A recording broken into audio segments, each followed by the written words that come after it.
ಎಲ್ಲರಿಗೂ ಸ್ವಾಗತ. ಇಂದು ನಮ್ಮ ಮೂಲಗಳ ಆಧಾರದ ಮೇಲೆ ಒಂದು ಬಹಳ ಆಳವಾದ ಆ ದೈವಿಕ ಪ್ರಶ್ನೆಯನ್ನು ಚರ್ಚೆ ಮಾಡಲಿದ್ದೇವೆ. ಇದು ಕೇಳಕ್ಕೆ ತುಂಬಾ ಸಿಂಪಲ್ ಪ್ರಶ್ನೆ ಅಂತ ಅನಿಸಬಹುದು, ಆದ್ರೆ ಇದರ ಉತ್ತರ ದೇವರು ಯಾವುದಕ್ಕೆ ಒಡೆಯ, ಯಾರನ್ನು ರಕ್ಷಿಸ್ತಾನೆ ಮತ್ತೆ ಕೊನೆಗೆ ನ್ಯಾಯ ತೀರ್ಪು ಹೇಗಿರುತ್ತೆ ಅನ್ನೋದ್ರ ಮೇಲೆಲ್ಲ ದೊಡ್ಡ ಪರಿಣಾಮ ಬೀರುತ್ತೆ. ಹೌದು. ಆ ಪ್ರಶ್ನೆ ಏನು ಅಂದ್ರೆ, ದೇವರ ಎರಡನೇ ವ್ಯಕ್ತಿ ತನ್ನ ರಕ್ತದಿಂದ ಬೆಲೆ ಕೊಟ್ಟು ಕೊಂಡುಕೊಂಡಿದ್ದು ಕೇವಲ ಚರ್ಚನ್ನು, ಅಂದ್ರೆ ವಿಶ್ವಾಸಿಗಳ ಸಮೂಹವನ್ನು ಮಾತ್ರವೋ, ಅಥವಾ ಈ ಇಡೀ ಸೃಷ್ಟಿಯನ್ನೇ, ಈ ಸಂಪೂರ್ಣ ಕಾಲದೇಶವನ್ನೇ ಕೊಂಡುಕೊಂಡನೋ? ಸರಿ, ಈ ಪ್ರಶ್ನೆಗೆ ನಮ್ಮ ಮೂಲಗಳು ಎರಡು ಬೇರೆ ಬೇರೆ ಉತ್ತರಗಳನ್ನು ಕೊಡ್ತವೆ ಅಲ್ವಾ? ಎರಡೂ ತಮ್ಮದೇ ಆದ ತರ್ಕವನ್ನು ಹೊಂದಿವೆ. ಮೊದಲನೇ ದೃಷ್ಟಿಕೋನದಿಂದ ಶುರು ಮಾಡೋಣ. ಇದರ ಪ್ರಕಾರ ಆ ರಕ್ತದ ಖರೀದಿ ಕೇವಲ ಚರ್ಚ್ಗೆ ಮಾತ್ರ ಸೀಮಿತ. ಯಾಕೆ ಹೀಗೆ? ಈ ವಾದದ ಅಡಿಪಾಯ ಇರೋದು ಅದು ಸ್ವತಂತ್ರ ಇಚ್ಛೆ ಅಥವಾ ಫ್ರೀವಿಲ್ ಅನ್ನೋ ಪರಿಕಲ್ಪನೆ ಮೇಲೆ. ಮೂಲಗಳು ಬಹಳ ಸ್ಪಷ್ಟವಾಗಿ ಹೇಳ್ತವೆ, ಪಾಪ ಅನ್ನೋದು ಸ್ವತಂತ್ರ ಇಚ್ಛೆಯಿಲ್ಲದೆ ಸಾಧ್ಯವೇ ಇಲ್ಲ. ಒಂದು ಕಲ್ಲಾಗಲಿ, ಮರವಾಗಲಿ, ಅಥವಾ ಈ ಇಡೀ ಬ್ರಹ್ಮಾಂಡವಾಗಲಿ ತಾನಾಗೇ ಪಾಪ ಮಾಡಕ್ ಸಾಧ್ಯವಿಲ್ಲ. ಪಾಪ ಮಾಡೋದು ಸ್ವತಂತ್ರ ಇಚ್ಛೆ ಇರುವ ಜೀವಿ ಮಾತ್ರ, ಅಂದ್ರೆ ಮನುಷ್ಯ. ಹಾಗಾದ್ರೆ ತರ್ಕ ಹೀಗಿದೆ: ಯಾರು ಪಾಪ ಮಾಡಿದ್ರೋ ಅವರಿಗೆ ಪ್ರಾಯಶ್ಚಿತ್ತದ ಅವಶ್ಯಕತೆ ಇದೆ, ಸರಿತಾನೆ? ನಿಖರವಾಗಿ. ಕಲ್ಲು ಮಂಡು ಪಾಪ ಮಾಡಿಲ್ಲ, ಅವುಗಳಿಗೆ ರಕ್ತದ ಪ್ರಾಯಶ್ಚಿತ್ತ ಬೇಕಾಗಿಲ್ಲ. ಇದೇನಾ ಪಾಯಿಂಟ್? ಎಕ್ಸಾಕ್ಟ್ಲಿ. ಅದೇ ಪಾಯಿಂಟ್. ಹಾಗಾಗಿ ರಕ್ತದಿಂದ ಮಾಡುವ ವಿಮೋಚನೆ ಅಥವಾ ಪ್ರಾಯಶ್ಚಿತ್ತವು ಅದು ಸ್ವತಂತ್ರ ಇಚ್ಛೆ ಹೊಂದಿರುವ ಜೀವಿಗಳಿಗೆ, ಅಂದ್ರೆ ಮನುಷ್ಯರ ಆತ್ಮಗಳಿಗೆ, ಅಥವಾ ಒಟ್ಟಾರೆಯಾಗಿ ಹೇಳೋದಾದ್ರೆ ಚರ್ಚ್ಗೆ ಮಾತ್ರ ಅನ್ವಯಿಸುತ್ತೆ. ನಿಮಿಷ, ಹಾಗಾದ್ರೆ ಈ ಸೃಷ್ಟಿ ಪಾಪದಿಂದ ಹಾಳಾಗಿಲ್ವಾ? ಪಾಪದ ಪರಿಣಾಮ ಇಡೀ ಜಗತ್ತಿನ ಮೇಲೆ ಆಗಿದೆಯಲ್ವಾ? ಅದನ್ನು ಸರಿಪಡಿಸೋದು ಹೇಗೆ? ಒಳ್ಳೆ ಪ್ರಶ್ನೆ. ಈ ವಾದದ ಪ್ರಕಾರ ಸೃಷ್ಟಿ ಪಾಪದಿಂದ ಕಲುಷಿತಗೊಂಡಿದೆ, ಅಫೆಕ್ಟೆಡ್ ಆಗಿದೆ, ಆದರೆ ಅದು ಪಾಪ ಮಾಡಿಲ್ಲ. It has not sinned. Okay. ಹಾಗಾಗಿ ಅದನ್ನು ರಕ್ತವಿಲ್ಲದೆ ನವೀಕರಿಸಬಹುದು ಅಥವಾ ರಿನ್ಯೂ ಮಾಡಬಹುದು. ಆದರೆ ಪಾಪ ಮಾಡಿದ ಸ್ವತಂತ್ರ ಇಚ್ಛೆಯನ್ನು, ಅಂದ್ರೆ ಪಾಪಿ ಮಾನವನ ಆತ್ಮವನ್ನು, ಕೇವಲ ಪವಿತ್ರ ರಕ್ತದಿಂದ ಮಾತ್ರವೇ ಶುದ್ಧೀಕರಿಸಲು ಸಾಧ್ಯ. ಅಂದ್ರೆ ಮೊದಲ ವಾದದ ಪ್ರಕಾರ ಇಡೀ ವಿಶ್ವವನ್ನ ಒಂದು ಮನೆಯಂತ ಅಂದುಕೊಂಡ್ರೆ ಪಾಪ ಅನ್ನೋದು ಮನೆಯ ಗೋಡೆಗೆ ಬಡದ ಕಲೆಯಲ್ಲ. ಬದಲಿಗೆ ಮನೆಯೊಳಗಿರೋ ವ್ಯಕ್ತಿಯ ಮನಸ್ಸಿನಲ್ಲಿರೋ ಕೆಟ್ಟ ಯೋಚನೆ. ಹಾಗಾಗಿ ಮನೆಯನ್ನ ಸುಣ್ಣ ಬಣ್ಣದಿಂದ ಸರಿಪಡಿಸ್ಬೋದು, ಅದೇ ವ್ಯಕ್ತಿಯ ಮನಸ್ಸನ್ನ ಸರಿಪಡಿಸೋಕೆ ಬೇರೆಯೇ ವಿಧಾನ ಬೇಕು. ಇದೇನಾ ಅವ್ರ ಲಾಜಿಕ್? ಅದ್ಭುತವಾದ ಹೋಲಿಕೆ. ನಿಖರವಾಗಿ ಅದೇ ಅವರ ವಾದ. ದೇವರ ಮಗನು ತನ್ನ ಪುನರುತ್ಥಾನದ ಮೂಲಕ ಇಡೀ ಮನೆಗೆ, ಅಂದ್ರೆ ಕಾಲದೇಶಕ್ಕೆ ಉತ್ತರಾಧಿಕಾರಿಯಾದನು. ಓಕೆ, ಉತ್ತರಾಧಿಕಾರಿ. ಆದರೆ ರಕ್ತದ ಬೆಲೆ ಕೊಟ್ಟು ಕೊಂಡುಕೊಂಡಿದ್ದು ಮನೆಯೊಳಗಿನ ಆ ವ್ಯಕ್ತಿಯನ್ನ ಮಾತ್ರ. ಸರಿ, ಈ ವಾದಕ್ಕೆ ಧರ್ಮಗ್ರಂಥದ ಆಧಾರಗಳೇನು? ಮೂಲಗಳಲ್ಲಿ ಕೆಲವು ವಚನಗಳನ್ನ ಉಲ್ಲೇಖಿಸಿದ್ದಾರೆ ಅಲ್ವಾ? ಹೌದು. ಈ ವಾದವನ್ನ ಬಲವಾಗಿ ಬೆಂಬಲಿಸುವ ಕೆಲವು ವಚನಗಳಿವೆ. ಉದಾಹರಣೆಗೆ ಕೃತ್ಯಗಳು 20:28ರಲ್ಲಿ ದೇವರು ತನ್ನ ಸ್ವಂತ ರಕ್ತದಿಂದ ಸಂಪಾದಿಸಿಕೊಂಡ ಸಭೆಯನ್ನ, ಚರ್ಚನ್ನ ಪಾಲಿಸುವಂತೆ ಅಂತ ಸ್ಪಷ್ಟವಾಗಿ ಹೇಳಲಾಗಿದೆ. ಅಲ್ಲಿ ಚರ್ಚ್ ಅಂತ ನೇರವಾಗಿ ಹೇಳಿದೆ. ಹೌದು, ಇಡೀ ಜಗತ್ತು ಅಂತ ಹೇಳಿಲ್ಲ. ಸರಿ. ಹಾಗೆ ಪ್ರಕಟಣೆ 5.9ರಲ್ಲಿ ನಿನ್ನ ಅಪ್ತದಿಂದ ಎಲ್ಲಾ ಕುಲ, ಭಾಷೆ, ಪ್ರಜೆ, ಜನಾಂಗಗಳಿಂದ ಜನರನ್ನು ದೇವರಿಗಾಗಿ ಕೊಂಡುಕೊಂಡಿದ್ದೀ ಅಂತ ಇದೆ. ಎಲ್ಲೂ ಕೂಡ ಜನರನ್ನು ಅಂತ ನಿರ್ದಿಷ್ಟವಾಗಿ ಹೇಳಿದ್ದಾರೆ. ಹೌದು, ಇಡೀ ಸೃಷ್ಟಿಯನ್ನಲ್ಲ. ಆಮೇಲೆ 1 ಕೊರಿಂಥದ 6ನೇ ಅಧ್ಯಾಯದಲ್ಲಿ ಹೇಳೋ ಹಾಗೆ, ನೀವು ನಿಮ್ಮ ಸ್ವಂತದವರಲ್ಲ, ನಿಮ್ಮನ್ನು ಕ್ರಯ ಕೊಟ್ಟು ಕೊಂಡುಕೊಳ್ಳಲಾಗಿದೆ ಅನ್ನೋ ಮಾತು ಕೂಡ ವಿಶ್ವಾಸಿಗಳನ್ನೇ ಉದ್ದೇಶಿಸಿ ಹೇಳಿದ್ದು. ಆ ವಾದದಲ್ಲಿ ಒಂದು ರೀತಿಯ ತರ್ಕ ಇದೆ. ಪಾಪ ಮಾಡಿದ್ದು ಮನುಷ್ಯ, ಹಾಗಾಗಿ ಪರಿಹಾರವು ಮನುಷ್ಯನಿಗೆ ಮಾತ್ರ ಸೀಮಿತವಾಗಿರಬೇಕು ಅಂತ. ಆದ್ರೆ ಮೂಲಗಳಲ್ಲಿ ಇನ್ನೊಂದು ವಾದ ಇದೆಯಲ್ಲ, ಅದು ಈ ಚಿತ್ರವನ್ನ ಇನ್ನಷ್ಟು ದೊಡ್ಡದಾಗಿ ನೋಡುತ್ತೆ ಅಲ್ವಾ? ಹೌದು. ಅವರ ಪ್ರಕಾರ ಪಾಪ ಅನ್ನೋದು ಕೇವಲ ಮನುಷ್ಯನ ಸಮಸ್ಯೆ ಅಲ್ಲ. ಹೌದು. ಈಗ ನಾವು ಎರಡನೇ ದೃಷ್ಟಿಕೋನವನ್ನು ನೋಡೋಣ. ಇದು ಹೆಚ್ಚು ವಿಸ್ತಾರವಾದದ್ದು. ಇದರ ಪ್ರಕಾರ ದೇವರ ಮಗನ ರಕ್ತದಿಂದ ಕೇವಲ ಚರ್ಚ್ ಅಲ್ಲ, ಇಡೀ ಕಾಲದೇಶವನ್ನೇ ಕೊಂಡುಕೊಳ್ಳಲಾಯಿತು. ಇದರ ಹಿಂದಿನ ತರ್ಕವೇನು? ಪಾಪವು ಕೇವಲ ಆತ್ಮಗಳನ್ನ ಮಾತ್ರವಲ್ಲ, ಇಡೀ ಸೃಷ್ಟಿಯನ್ನೇ ಹಾಳು ಮಾಡಿದೆ ಅಂತನಾ? ಹೌದು. ಪಾಪದ ಗುರುತುಗಳು, ಅದರ ನೋವು, ಅದರ ಪರಿಣಾಮಗಳು ಎಲ್ಲೆಡೆ ಇವೆ. ಭೂಮಿಯ ಮೇಲೆ, ಪರಿಸರದಲ್ಲಿ ಎಲ್ಲೆಲ್ಲೂ ಅದರ ಕಲೆ ಇದೆ.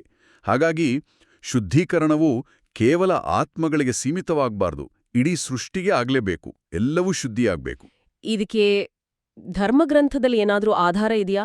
ಯಾಕಂದ್ರೆ ವಸ್ತುಗಳನ್ನ ರಕ್ತದಿಂದ ಶುದ್ಧೀಕರಿಸೋದು ಕೇಳೋಕ್ ಸ್ವಲ್ಪ ವಿಚಿತ್ರ ಅನ್ಸತ್ತೆ. ಮನುಷ್ಯರ ಪಾಪಕ್ಕೆ ರಕ್ತ ಬೇಕು ಅನ್ನೋದು ಸರಿ, ಆದ್ರೆ ಒಂದು ಯಜ್ಞವೇದಿಯನ್ನ ಯಾಕೆ ರಕ್ತದಿಂದ ಶುದ್ಧೀಕರಿಸಬೇಕು? ಅತ್ಯುತ್ತಮ ಪ್ರಶ್ನೆ. ಈ ವಾದದ ಪ್ರಮುಖ ಆಧಾರವೇ ಹಳೆಯ ಒಡಂಬಡಿಕೆಯಲ್ಲಿದೆ. ಲೇವಿಯಕಾಂಡ 16ನೇ ಅಧ್ಯಾಯದಲ್ಲಿ ಮಹಾಪ್ರಾಯಶ್ಚಿತ್ತ ದಿನದ ಅಂದ್ರೆ ಡೇ ಆಫ್ ಅಟೋನ್ಮೆಂಟ್ ಆಚರಣೆಯ ಬಗ್ಗೆ ವಿವರಿಸಲಾಗಿದೆ. ಓಕೆ. ಅಂದು ಮಹಾಯಾಜಕನು ರಕ್ತವನ್ನ ಕೇವಲ ಜನರ ಪಾಪಗಳಾಗಿ ಮಾತ್ರವಲ್ಲ, ಪವಿತ್ರ ಸ್ಥಳ, ಗುಡಾರ ಮತ್ತು ಯಜ್ಞವೇದಿಯಂತಹ ನಿರ್ಜೀವ ವಸ್ತುಗಳ ಶುದ್ಧೀಕರಣಕ್ಕಾಗಿಯೂ ಬಳಸ್ತಿದ್ನು. ಅಂದ್ರೆ ವಸ್ತುಗಳಿಗೆ ಸ್ವತಂತ್ರ ಇಚ್ಛೆ ಇಲ್ಲದಿದ್ರೂ ಅವು ಪಾಪದಿಂದ ಕಲುಷಿತಗೊಂಡಿದ್ರಿಂದ ಅವುಗಳಿಗೂ ರಕ್ತದ ಪ್ರೋಕ್ಷಣೆ ಅಗತ್ಯವಾಗಿತ್ತು ಅಂತಲೇ? ನಿಖರವಾಗಿ ಅದೇ ತರ್ಕವನ್ನ ಇಲ್ಲಿ ಅನ್ವಯಿಸಲಾಗುತ್ತೆ. ದೇವರ ಮಗನ ರಕ್ತವು ಕೇವಲ ಮನುಷ್ಯರನ್ನ ಮಾತ್ರವಲ್ಲ, ಪಾಪದ ನೆರಳು ಬಿದ್ದಿರೋ ಇಡೀ ಸೃಷ್ಟಿಯನ್ನ, ಭೂಮಿ, ಆಕಾಶ ಎಲ್ಲವನ್ನೂ ಶುದ್ಧೀಕರಿಸುತ್ತೆ. ಇದು ಈ ವಾದದ ತಿರುಳು. ಇದು ಮಾಲೀಕತ್ವದ ವಿಷಯಕ್ಕೂ ಸಂಬಂಧ ಕಲ್ಪಿಸುತ್ತೆ ಅಂತ ಮೂಲಗಳು ಹೇಳ್ತವೆ. ಅದು ಬಹಳ ಇಂಟ್ರೆಸ್ಟಿಂಗ್ ಆಗಿದೆ. ಹೌದು. ಈ ವಾದದ ಪ್ರಕಾರ ಇಡೀ ಕಾಲದೇಶವನ್ನು ರಕ್ತದಿಂದ ಕೊಂಡುಕೊಂಡಿದ್ರಿಂದ ಅದರ ಮೇಲೆ ಸಂಪೂರ್ಣ ಮಾಲೀಕತ್ವ ಸ್ಥಾಪನೆ ಆಗುತ್ತೆ ಮತ್ತು ಈ ಮಾಲೀಕತ್ವವೇ ಅಂತಿಮ ನ್ಯಾಯ ತೀರ್ಪು ನೀಡುವ ಅಧಿಕಾರವನ್ನ ಕೊಡುತ್ತೆ. ಅದು ಹೇಗೆ? ಮಾಲೀಕತ್ವಕ್ಕೂ ನ್ಯಾಯ ತೀರ್ಪಿಗೂ ಏನು ಸಂಬಂಧ? ಯೋಚಿಸಿ ನೋಡಿ.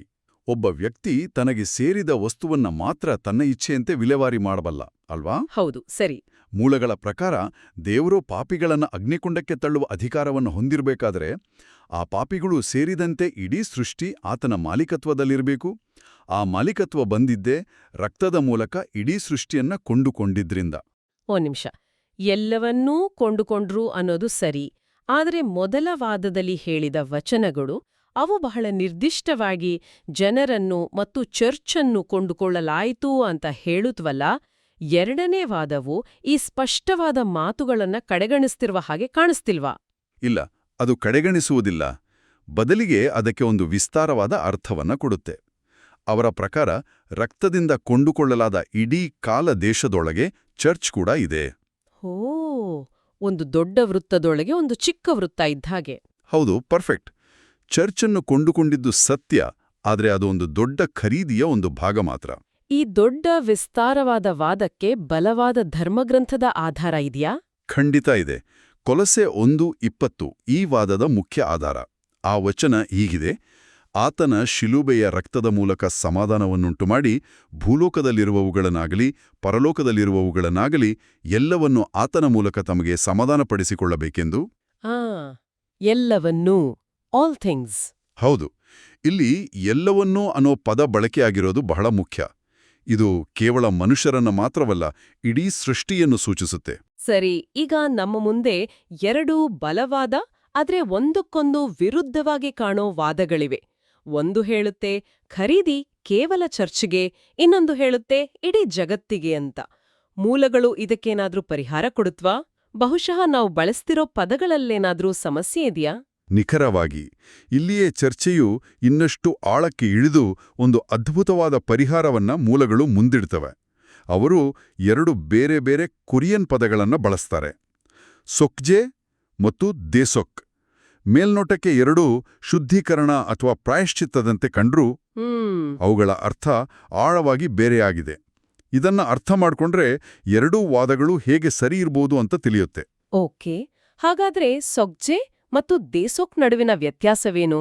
ಸೊಕ್ಜೆ ಅಂದ್ರೆ ಪ್ರಾಯಶ್ಚಿತ್ತ ಅಥವಾ ಶುದ್ಧೀಕರಣ, ಅಂದ್ರೆ ಅಟೋನ್ಮೆಂಟ್. ಇದರ ಮೂಲ ಹೀಬ್ರೂ ಪದ ಕ್ಯಾಫಾರ್. ಕಫಾರ್? ಹೌದು. ಇದರ ಅಕ್ಷರಾರ್ಥ ಅರ್ಥ ಮುಚ್ಚುವುದು, ಟು ಕವರ್. ಇನ್ನೊಂದು ದೇಸೋಕ್ ಅಂದ್ರೆ ಬೆಲೆ ಕೊಟ್ಟುಕೊಳ್ಳುವುದು ಅಥವಾ ವಿಮೋಚನೆ, ರ್ಯಾನ್ಸಮ್. ಮುಚ್ಚುವುದು, ಇದರ ಅರ್ಥವೇನು? ಇದರರ್ಥ ಅಂತಿಮ ಪ್ರಾಯಶ್ಚಿತ್ತ ದಿನದಂದು ದೇವರು ತನ್ನ ರಕ್ತದಿಂದ ಇಡೀ ಕಾಲದೇಶವನ್ನ, ಇಡೀ ಸೃಷ್ಟಿಯನ್ನ ಮುಚ್ಚುತ್ತಾರೆ. ಓ, ಇದೊಂದು ಬೃಹತ್ ಸಾರ್ವತ್ರಿಕ ಕ್ರಿಯೆ. ಇದು ಎರಡನೇ ವಾದ ಹೇಳಿದಂತೆ ಇಡೀ ಸೃಷ್ಟಿಗೆ ಅನ್ವಯಿಸುತ್ತೆ. ಆದರೆ ಈ ಮುಚ್ಚುವಿಕೆಯ ಪರಿಣಾಮ ಎಲ್ಲರ ಮೇಲೂ ಒಂದೇ ರೀತಿ ಇರೋದಿಲ್ಲ. ಅದು ಎರಡು ರೀತಿಯ ಪರಿಣಾಮವನ್ನ ಬೀರುತ್ತೆ. ಒಂದೇ ಕ್ರಿಯೆ ಎರಡು ರೀತಿಯ ಪರಿಣಾಮ, ಅದು ಹೇಗೆ ಸಾಧ್ಯ? ಮೊದಲನೇದಾಗಿ ವಿಶ್ವಾಸಿಗಳಿಗೆ, ಯಾರು ಈಗಾಗಲೇ ರಕ್ತದಿಂದ ಕೊಂಡುಕೊಳ್ಳಲ್ಪಟ್ಟಿದ್ದಾರೋ ದೆಸಾಕ್, ಅವರಿಗೆ ಈ ಮುಚ್ಚುವಿಕೆಯು ಸಾಕ್ಚೆ ಒಂದು ರಕ್ಷಣಾ ಕವಚವಾಗುತ್ತೆ. ಅವರಿಗೆ ಶಾಶ್ವತ ಜೀವನವನ್ನ ಖಚಿತಪಡಿಸುತ್ತೆ. ಓಕೆ. ಎರಡನೇದಾಗಿ ಪಾಪಿಗಳಿಗೆ, ಯಾರು ಪಶ್ಚಾತ್ತಾಪ ಪಡುವುದಿಲ್ಲವೋ ಅವರಿಗೆ ಇದೇ ಮುಚ್ಚುವಿಕೆಯು ದೇವರ ಕ್ರೋಧವನ್ನ ತರುತ್ತೆ ಮತ್ತು ಅಂತಿಮ ನ್ಯಾಯತೀರ್ಪು ಹಾಗೂ ನಾಶನಕ್ಕೆ ಕಾರಣವಾಗುತ್ತೆ. ಒಂದ್ ನಿಮಿಷ, ಹಾಗಾದ್ರೆ ನೀವು ಹೇಳ್ತಿರೋದು ಒಂದೇ ಕ್ರಿಯೆ ಅಂದ್ರೆ ದೇವರ ರಕ್ತವು ಇಡೀ ಸೃಷ್ಟಿಯನ್ನ ಮುಚ್ಚುವುದು ಕೆಲವರಿಗೆ ರಕ್ಷಣೆಯಾದರೆ ಇನ್ನು ಕೆಲವರಿಗೆ ಸರ್ವನಾಶಕ್ಕೆ ತೀರ್ಪು ಆಗುತ್ತೆ ಅಂತಲೇ? ಹೌದು. ಒಂದೇ ಮಳೆ ಕೆಲವರಿಗೆ ಬೆಳೆಯನ್ನು ತಂದ್ರೆ ಇನ್ನು ಕೆಲವರ ಮನೆಯನ್ನು ಕೊಚ್ಚಿಕೊಂಡು ಹೋಗೋ ಹಾಗೆ. ಇದು ನಿಜಕ್ಕೂ ಒಂದು ಬೆರಗುಗೊಳಿಸುವ ಯೋಜನೆ. ಹೌದು. ಹಾಗಾಗಿಯೇ ಶುದ್ಧೀಕರಣ ಅಂದ್ರೆ ಸೊಗ್ಜೆ ಮತ್ತು ವಿಮೋಚನೆ ಅಂದ್ರೆ ದಿಸೊಕ್ ಬೇರೆ ಬೇರೆ. ಶುದ್ಧೀಕರಣ ಅನ್ನೋದು ಇಡೀ ಕಾಲದೇಶವನ್ನ ದೇವರ ರಕ್ತದಿಂದ ಮುಚ್ಚುವ ಒಂದು ಬೃಹತ್ ಕ್ರಿಯೆ. ಇದು ಪವಿತ್ರೀಕರಣ ಮತ್ತು ನ್ಯಾಯ ತೀರ್ಪು ಎರಡನ್ನೂ ಒಳಗೊಂಡಿದೆ. ಆದರೆ ವಿಮೋಚನೆ ಅನ್ನೋದು ಆ ಪಾಪಪೂರ್ಣ ವ್ಯವಸ್ಥೆಯಿಂದ ಮತ್ತು ಬರಲಿರುವ ನ್ಯಾಯ ತೀರ್ಪಿನಿಂದ ವಿಶ್ವಾಸಿಗಳನ್ನ ಅಂದ್ರೆ ಚರ್ಚನ್ನು ನಿರ್ದಿಷ್ಟವಾಗಿ ಬೆಲೆ ಕೊಟ್ಟು ಕೊಂಡುಕೊಳ್ಳುವ ಕ್ರಿಯೆ. ಇದನ್ನ ಅರ್ಥ ಮಾಡಿಕೊಳ್ಳೋಕೆ ಮೂಲಗಳಲ್ಲಿ ನೋಹನ ನಾವೆಯ ಉದಾಹರಣೆ ಕೊಟ್ಟಿದ್ದಾರಲ್ವಾ, ಅದು ಇಲ್ಲಿಗೆ ಸರಿಯಾಗಿ ಹೊಂದಿಕೊಳ್ಳುತ್ತೆ. ಹೌದು, ಅದೊಂದು ಪರಿಪೂರ್ಣ ಉದಾಹರಣೆ. ಪ್ರಳಯದ ನೀರು ಇಡೀ ಭೂಮಿಯನ್ನ ಮುಚ್ಚುವ ಮುನ್ನ ನೋಹನು ನಾವೆಯನ್ನ ರಾಳದಿಂದ ಅಂದ್ರೆ ಪಿಚ್ನಿಂದ ಮುಚ್ಚಿದನು. ಓ, ಇಲ್ಲಿ ಬಳಸಲಾದ ಹೀಬ್ರೂ ಪದವು ಅದೇ ಕಫಾರ್. ನೋಡಿ, ಪ್ರಳಯದ ನೀರು ಎಲ್ಲವನ್ನೂ ಮುಚ್ಚಿತು. ಆದರೆ ಖಫಾರ್ ಆಗಿದ್ದ ಅಂದ್ರೆ ರಾಳದಿಂದ ಮುಚ್ಚಲ್ಪಟ್ಟಿದ್ದ ನಾವೇ ಒಳಗಿದ್ದವರಿಗೆ ಅದೇ ನೀರು ರಕ್ಷಣೆ ಆಯಿತು. ಹೌದು, ಅವರು ನೀರಿನ ಮೇಲೆ ತೇಲಿದ್ರು. ಆದರೆ ಹೊರಗಿದ್ದವರಿಗೆ ಅದೇ ನೀರು ನಾಶವನ್ನು ತಂದಿತು. ಹಾಗಾದ್ರೆ ಅಂತಿಮ ದಿನದಂದು ದೇವರ ರಕ್ತವು ಇಡೀ ಸೃಷ್ಟಿಯನ್ನು ಮುಚ್ಚುತ್ತದೆ. ಆ ರಕ್ತದಿಂದ ಈಗಾಗಲೇ ಕೊಂಡುಕೊಳ್ಳಲ್ಪಟ್ಟ ಡೆಸೋಕ್ ಚರ್ಚ್ ನೋಹನ ನಾವೆಯಂತೆ ರಕ್ಷಿಸಲ್ಪಡುತ್ತೆ. ಆದರೆ ಉಳಿದವರು ಅದೇ ರಕ್ತದ ಪವಿತ್ರತೆಯಿಂದಾಗಿ ನಾಶವಾಗುತ್ತಾರೆ. ನಿಖರವಾಗಿ ಇದು ಎರಡೂ ದೃಷ್ಟಿಕೋನಗಳನ್ನ ಅದ್ಭುತವಾಗಿ ಸಮನ್ವಯಗೊಳಿಸುತ್ತೆ. ರಕ್ತದಿಂದ ಶುದ್ಧೀಕರಿಸಲ್ಪಡುವುದು ಸೋಕ್ಚೆ, ಇಡೀ ಕಾಲದೇಶ ಇದು ಎರಡನೇ ದೃಷ್ಟಿಕೋನ. ಆದರೆ ಆ ಶುದ್ಧೀಕರಣದಿಂದ ರಕ್ಷಣೆ ಹೊಂದುವಂತೆ ನಿರ್ದಿಷ್ಟವಾಗಿ ಕೊಂಡುಕೊಳ್ಳಲ್ಪಡುವುದು ದೆಸೋಕ್, ಕೇವಲ ಚರ್ಚ್ ಮಾತ್ರ, ಇದು ಮೊದಲ ದೃಷ್ಟಿಕೋನ. ಹಾಗಾದ್ರೆ ದೇವರ ನ್ಯಾಯ ತೀರ್ಪು ಅಂದ್ರೆ ಏನನ್ನೋ ನಾಶ ಮಾಡೋದು ಮಾತ್ರವಲ್ಲ, ಬದಲಿಗೆ ತನ್ನ ಪವಿತ್ರತೆಯಿಂದ ಇಡೀ ಸೃಷ್ಟಿಯನ್ನು ಮುಚ್ಚುವುದು. ಆ ಪವಿತ್ರತೆಗೆ ಹೊಂದಿಕೊಳ್ಳದವರು ಅವರು ನಾಶವಾಗ್ತಾರೆ. ಇದು ನ್ಯಾಯ ತೀರ್ಪಿನ ಕಲ್ಪನೆಯನ್ನೇ ಬದಲಾಯಿಸುತ್ತೆ. ಹೌದು, ಮೂಲಗಳು ಹೇಳೋ ಹಾಗೆ ದೇವರಿಗೆ ವಿಧೇಯರಾಗುವವರಿಗೆ ದೇವರ ರಕ್ತವು ರಕ್ಷಣೆಯನ್ನು ಖಚಿತಪಡಿಸುತ್ತೆ. ಆದರೆ ದೇವರಿಗೆ ಅವಿಧೇಯರಾಗುವವರಿಗೆ ಅದು ನ್ಯಾಯ ತೀರ್ಪನ್ನು ಖಚಿತಪಡಿಸುತ್ತೆ. ಒಂದೇ ಕ್ರಿಯೆ, ಅವರವರ ಆಯ್ಕೆಗೆ ತಕ್ಕಂತೆ ಬೇರೆ ಬೇರೆ ಫಲಿತಾಂಶ. ಹಾಗಾದ್ರೆ ಇಂದಿನ ನಮ್ಮ ಚರ್ಚೆಯನ್ನ ಒಮ್ಮೆ ಸಂಕ್ಷಿಪ್ತವಾಗಿ ನೋಡೋಣ. ದೇವರ ಮಗನ ರಕ್ತದ ಕಾರ್ಯವು ಕೇವಲ ಚರ್ಚ್ಗೆ ಸೀಮಿತವೇ ಅಥವಾ ಇಡೀ ಸೃಷ್ಟಿಯನ್ನೇ ಒಳಗೊಂಡಿದೆಯೇ ಅನ್ನೋ ಪ್ರಶ್ನೆಯೊಂದಿಗೆ ನಾವು ಆರಂಭಿಸಿದ್ವಿ. ಮೊದಲಿಗೆ ರಕ್ತದ ಖರೀದಿ ಸ್ವತಂತ್ರ ಇಚ್ಛೆಯುಳ್ಳ ಚರ್ಚ್ಗೆ ಮಾತ್ರ ಸೀಮಿತ ಅನ್ನೋ ವಾದವನ್ನ ನೋಡಿದ್ವಿ. ನಂತರ ಪಾಪವು ಇಡೀ ಸೃಷ್ಟಿಯನ್ನ ಬಾಧಿಸಿರುವುದರಿಂದ ರಕ್ತದ ಶುದ್ಧೀಕರಣವು ಇಡೀ ಸೃಷ್ಟಿಗೆ ಅನ್ವಯಿಸುತ್ತೆ ಅನ್ನೋ ವಿಸ್ತಾರವಾದ ದೃಷ್ಟಿಕೋನವನ್ನು ಪರಿಶೀಲಿಸಿದ್ವಿ. ಈ ಎರಡೂ ವಾದಗಳು ಒಂದಕ್ಕೊಂದು ವಿರುದ್ಧವಾಗಿ ಕಂಡ್ರೂ ಶುದ್ಧೀಕರಣ ಅಂದ್ರೆ ಸೊಗ್ಜೆ ಮತ್ತು ವಿಮೋಚನೆ ಅಂದ್ರೆ ದೇಸೊಕ್ ನಡುವಿನ ಸೂಕ್ಷ್ಮ ವ್ಯತ್ಯಾಸವನ್ನು ಅರ್ಥ ಮಾಡಿಕೊಳ್ಳೋ ಮೂಲಕ ಪರಿಹಾರ ಕಂಡುಕೊಂಡ್ವಿ. ಹೌದು, ಕಫಾರ್ ಅಥವಾ ಮುಚ್ಚುವುದು ಅನ್ನೋ ಪರಿಕಲ್ಪನೆಯ ಮೂಲಕ ದೇವರ ರಕ್ತವು ಇಡೀ ಕಾಲದೇಶವನ್ನ ಆವರಿಸುತ್ತೆ. ಆದರೆ ರಕ್ತದಿಂದ ನಿರ್ದಿಷ್ಟವಾಗಿ ಕೊಂಡುಕೊಳ್ಳಲ್ಪಟ್ಟವರಿಗೆ ಅದು ರಕ್ಷಣೆಯಾಗುತ್ತೆ, ಇಲ್ಲದವರಿಗೆ ಅದು ನ್ಯಾಯ ತೀರ್ಪಾಗುತ್ತೆ ಅನ್ನೋದನ್ನ ನೋಡಿದ್ವಿ. ಇದು ನಮ್ಮನ್ನು ಒಂದು ಅಂತಿಮ ಮತ್ತು ಬಹಳ ಮುಖ್ಯವಾದ ಚಿಂತನೆಯ ಬಳಿ ತಂದು ನಿಲ್ಲಿಸುತ್ತೆ. ಮೂಲಗಳ ಪ್ರಕಾರ ಅಂತಿಮ ದಿನದಂದು ರಕ್ತದಿಂದ ಕೊಂಡುಕೊಳ್ಳಲಾದ ಚರ್ಚ್ ಶಾಶ್ವತವಾಗಿ ಬದುಕುತ್ತೆ. ಆದರೆ ಪಾಪಿಗಳು ನಾಶವಾಗ್ತಾರೆ, ಯಾಕೆಂದ್ರೆ ಅವರನ್ನ ನಿರ್ದಿಷ್ಟವಾಗಿ ಬೆಲೆ ಕೊಟ್ಟು ಕೊಂಡುಕೊಳ್ಳಲಾಗಿಲ್ಲ. ಹೌದು, ಇಲ್ಲಿಂದಲೇ ನಮ್ಮ ಅಂತಿಮ ಚಿಂತನೆಗೆ ಪ್ರಶ್ನೆ ಉದ್ಭವಿಸುತ್ತೆ. ಮೂಲಗಳ ವಾದದ ಪ್ರಕಾರ ದೇವರು ಇಡೀ ಸೃಷ್ಟಿಯನ್ನ ತನ್ನ ರಕ್ತದಿಂದ ಮುಚ್ಚಿ ಅದರ ಮೇಲೆ ಸಂಪೂರ್ಣ ಮಾಲೀಕತ್ವವನ್ನ ಸ್ಥಾಪಿಸ್ತಾರೆ. ಕೇಳುಗರು ಯೋಚಿಸಲು ಒಂದು ಪ್ರಶ್ನೆ: ಒಂದು ದೈವಿಕ ಶಕ್ತಿಯಿಂದ ಮಾಲೀಕತ್ವ ಹೊಂದುವುದು ಅಂದ್ರೆ ಏನು? ಈ ಮಾಲೀಕತ್ವವು ಕೇವಲ ರಕ್ಷಣೆ ಮತ್ತು ಪೋಷಣೆಯನ್ನು ಮಾತ್ರ ಸೂಚಿಸುತ್ತಾ ಅಥವಾ ತನ್ನ ಇಚ್ಛೆಯಂತೆ ನಾಶಪಡಿಸುವ ಹಕ್ಕನ್ನೂ ಸೂಚಿಸುತ್ತಾ? ಈ ಪ್ರಶ್ನೆಯು ಮಾಲೀಕತ್ವ, ರಕ್ಷಣೆ ಮತ್ತು ನ್ಯಾಯ ತೀರ್ಪಿನ ನಡುವಿನ ಸಂಕೀರ್ಣ ಸಂಬಂಧದ ಬಗ್ಗೆ ಆಳವಾಗಿ ಯೋಚಿಸಲು ನಮ್ಮನ್ನ ಪ್ರೇರೇಪಿಸುತ್ತೆ.